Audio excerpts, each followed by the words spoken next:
Welcome to the update of the National Emergency Response Committee on Coronavirus. This is our 153rd brief. And today we would like to focus on immunization services. Immunization services are extremely crucial when it comes to ensuring that we are defeating maternal deaths and childhood deaths in the country. And most particularly because universal health coverage and immunization services are fundamentally intertwined, as they both contribute to diminishing health inequalities, they both contribute to reducing poverty, they foster inclusion, and they catalyze economic growth.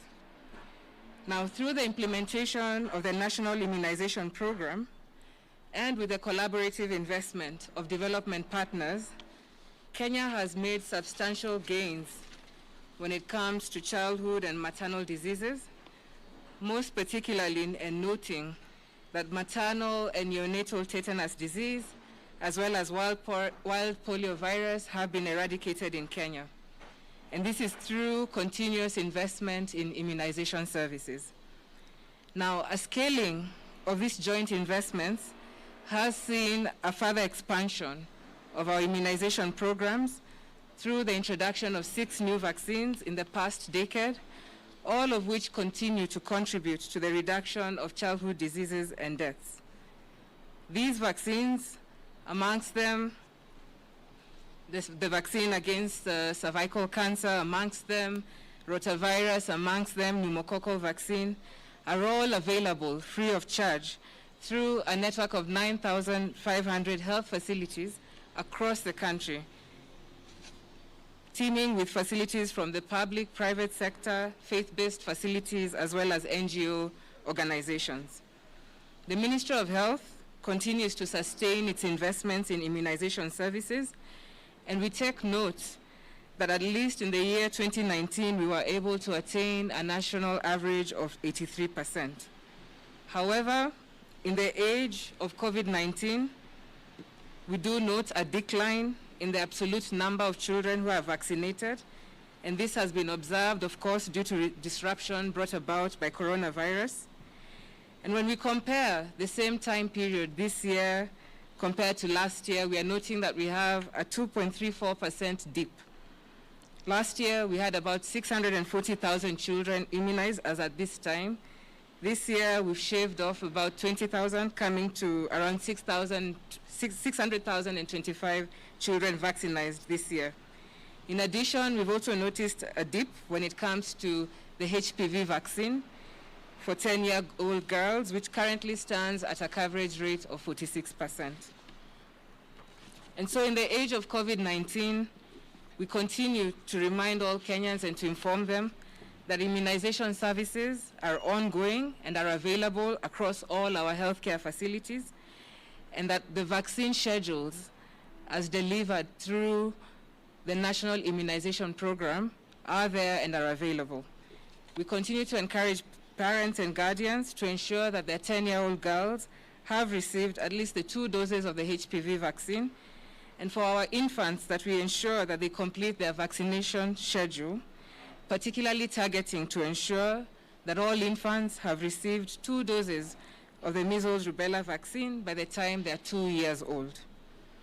Now, turning to the issue of COVID-19 and vaccines and immunization, Kenya continues to engage in different negotiations and discussions, most noting our permanent mission in Geneva that is contributing to these discussions and is in consultation with a global umbrella facility body known as COVAX. This is a body that is coming together under the stewardship of WHO and Gavi to ensure that vaccines are availed at a cost that is affordable to countries, and most particularly to ensure that there's equitable distribution when it comes to vaccines. Yesterday, we promised you that we shall continue to share with you information when it comes to the epidemiology of this disease. We've been getting continuous questions as to where we are in the curve, and we shall continue to share with you that information. Today, we would like to focus on a key area when it comes to defining the epidemiological curve of a disease, and that is the caseload and the positivity rate. And so today's brief will focus on that, and as we continue our daily briefings, we'll be able to share more epidemiological data. In that regard, as at yesterday, we had a caseload of about 30,000 confirmed cases. And what is important to understand is that from this caseload, out of our sample sizes, the current positivity rate in the country stands at 7.9%. And over the last 34 weeks, this positivity rate has steadily increased from an initial 2%, if you remember, at the beginning of the epidemic, to the current 7.9%. And this increase points to an acceleration in the rate of transmission of the disease. And this perhaps is the first answer to the question that we had yesterday as to where are we on the curve? Are we flattening the curve? Despite recording new lower numbers, where are we? And if we were to look and extrapolate this 7.9% positivity rate, it would mean right now in the country, assuming a population of about 47 million, it would mean that we have about 3 million cases. Again, if we look at the change in positivity rate from the beginning of this pandemic to where we are today, it points out that the curve is not flattening.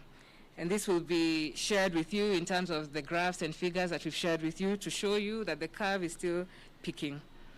Now, as we try and understand what does it mean then for Kenya to have a positivity rate of 7.9%, we've been able to look at different global benchmarks across the world, benchmarks that point to what is the acceptable positivity rate. At what point will a positivity rate tell us that we are actually able to stamp down this curve?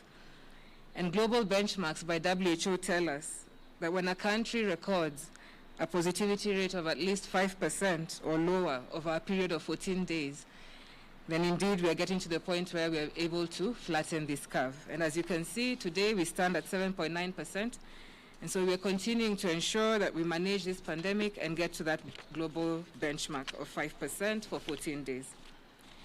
Now, turning on to our COVID-19 statistics today, 426 people have tested positive out of a sample of 5,158 samples collected within the last 24 hours.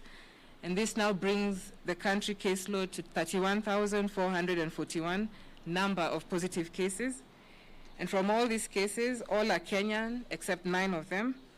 In terms of disaggregation, we have 239 males, 187 females, with the youngest being a 3-month-old infant, and the oldest is 88 years.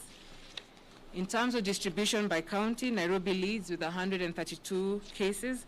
Kajiado has 63, Kericho 48, Kiambu 24, Machakos 21, Migori 17, Mombasa 16, Kitui 13, Laikipia 13.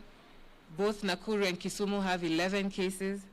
Uasin Gishu has 10, Tharaka Nithi 8, Nyeri, Busia 7, Makueni 6, Kilifi 4, Garissa 3, Nyandarua 3, Isiolo and Embu both have 2 cases, whereas Meru, Kirinyaga, Kakamega, Baringo, and Lamu all have 1 case. We continue to provide you with a disaggregation by sub-county, and that will be shared with you, where you can see which sub-counties have the highest number of cases per county. With regard to recovery, we have 257 patients that have recovered from the disease, with 195 from the home-based care program, whereas 62 have been discharged from various hospitals. And therefore, our total number of recoveries stands at 17,869. And we continue to thank all the frontline healthcare workers for the good job that they're doing. On a sad note, today we've lost 10 patients to the disease, bringing our fatality to 516. And of note today is that 3 of these deaths are actually community deaths. And I think the DG will speak to the importance of ensuring that you actually seek care, promptly. And again, interesting to note is that these 3 deaths are actually, I think, below 30 years old. So it means that there's a problem there when it comes to seeking health care amongst the young population. We do extend our sincere condolences to families and friends of those who've lost their loved ones. Thank you.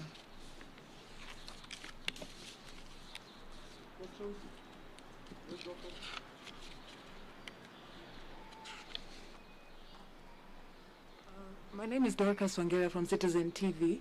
Healthcare workers continue to raise several grievances. Like today we had different cadres talking about having lack of PPEs, not getting their allowances from the ministry, also issues of healthcare workers who have underlying conditions and some who are expectant, wanting to be exempted from work.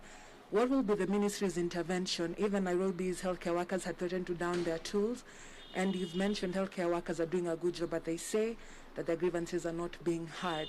And then secondly, about the positivity rate, you talk about 7.9%. So in terms of what will it take to get to this 5%? Because you're already seeing there being restrictions with travel. Will there be stiffer measures?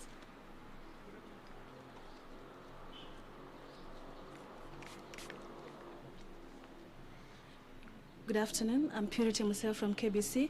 I would love to know whether the virus is mutating in terms of the spread of the virus, because there are so many people coming out, testing positive, yes, but their spouses who they live with are negative. How do we explain that?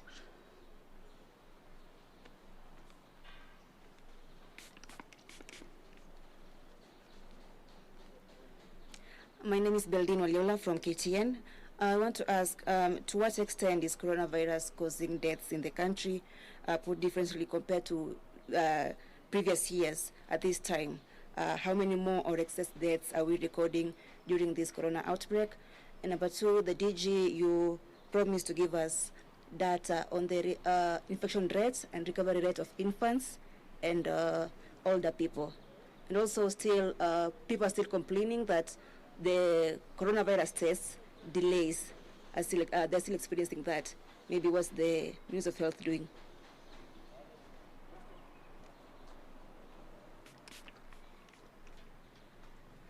Zainab Mohammed, TV47. We know that Nairobi doctors' strike notice will be expiring today at midnight. What is the ministry planning to do about that?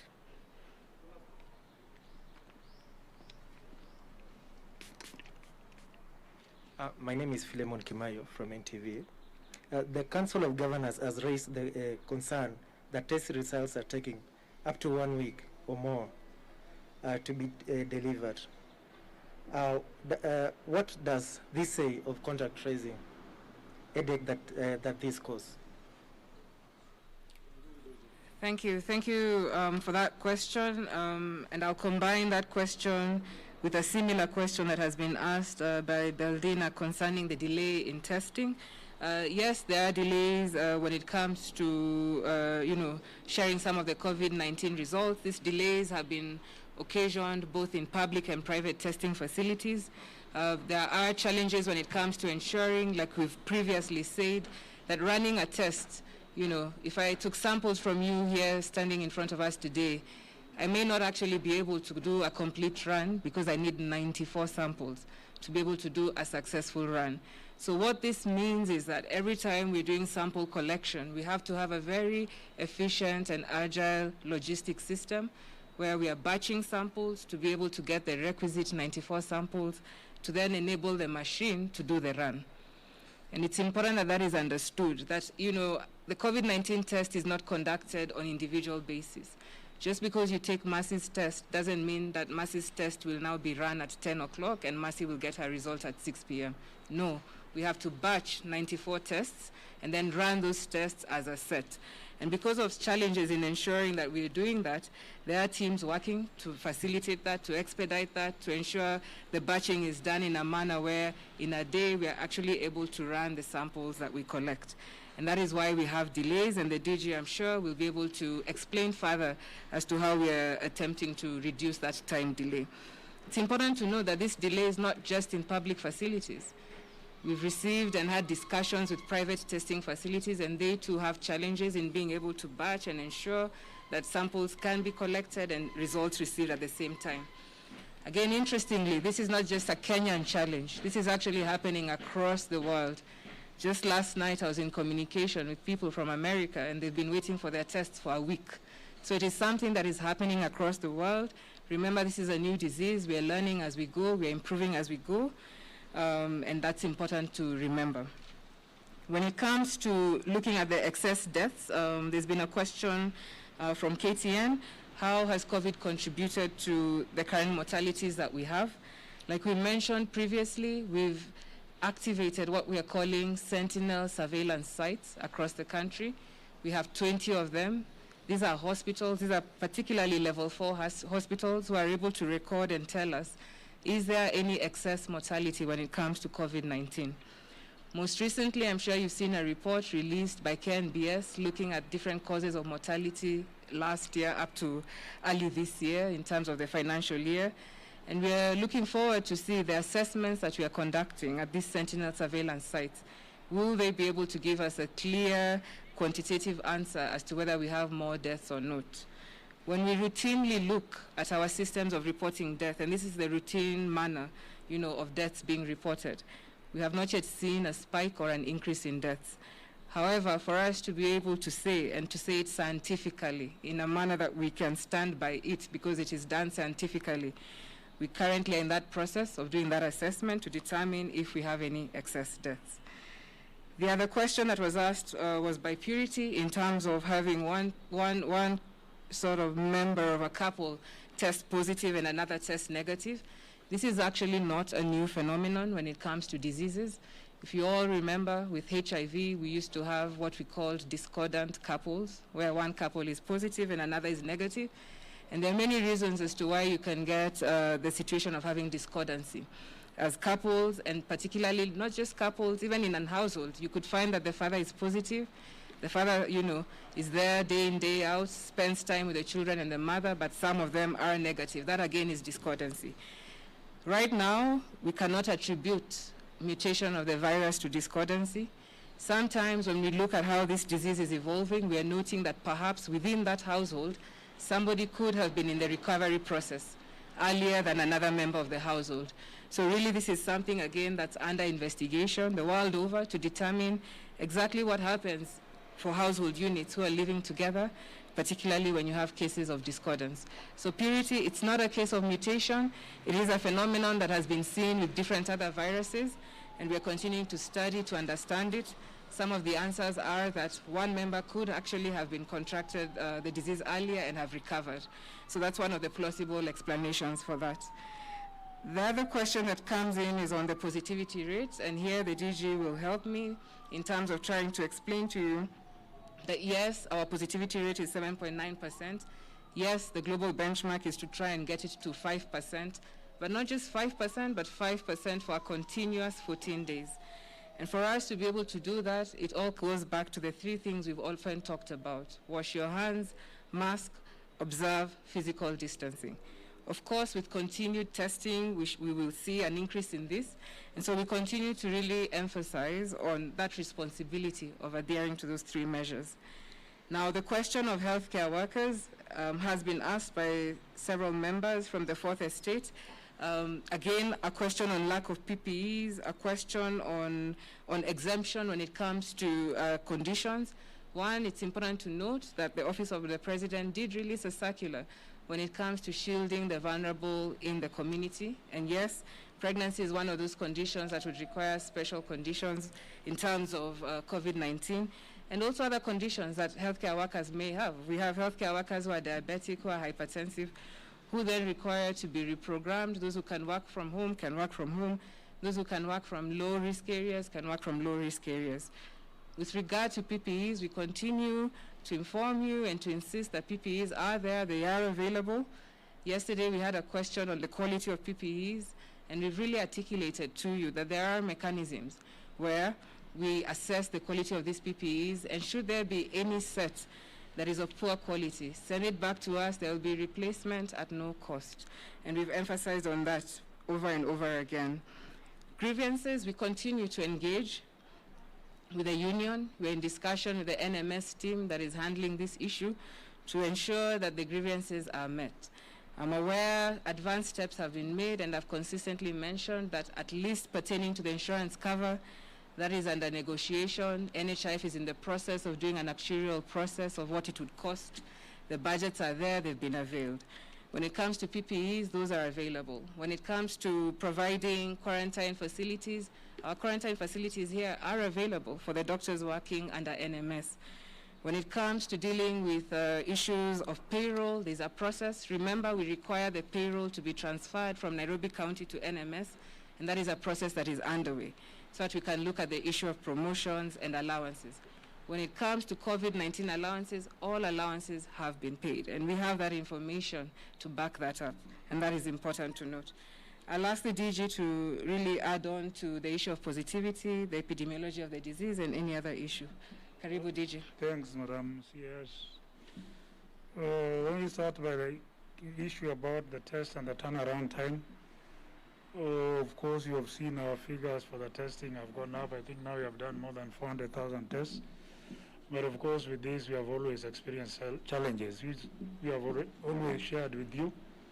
Like as of today, 4 of our labs are down, with a capacity of more than 1,600 tests in 24 hours. So definitely that leads to a delayed turnaround time, because even the other labs where we send the extra specimens have a given capacity that we cannot be able to exceed, especially in terms of batching.